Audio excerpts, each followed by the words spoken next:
10 বছরে 20টা ট্রফি, কিন্তু এই সিজন শেষ হলেই পেপ গার্দিওলা ম্যান সিটি ছেড়ে চলে যাবে। তো ম্যান সিটি ফ্যানদের মাথায় এখন দুটো প্রশ্ন।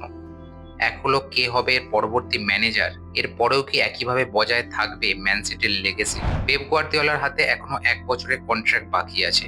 পেপ গার্দিওলা চাইলেই থাকতে পারতো, কিন্তু থাকছে না। আর তার রিপ্লেসমেন্ট হিসাবে যার নাম উঠে আসছে সেই নাম হলো এনজো মারিস্কা।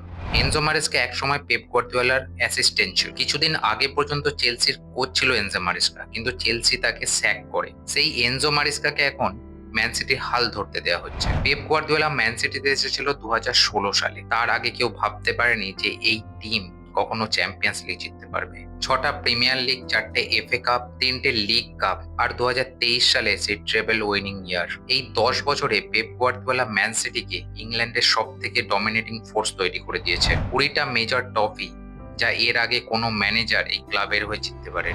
পেপ গার্দিওলা তো চলে যাচ্ছে, কিন্তু প্রশ্ন থেকে যাচ্ছে যে পেপ গার্দিওলার পরেও ম্যান সিটি কি ম্যান সিটি থাকবে? তার লেগেসি কি বজায় থাকবে? এনজো ম্যারেস্কা কি তার লেগেসি বজায় রাখতে পারবে? তুমি কি মনে করো? অবশ্যই কমেন্ট করে জানাও।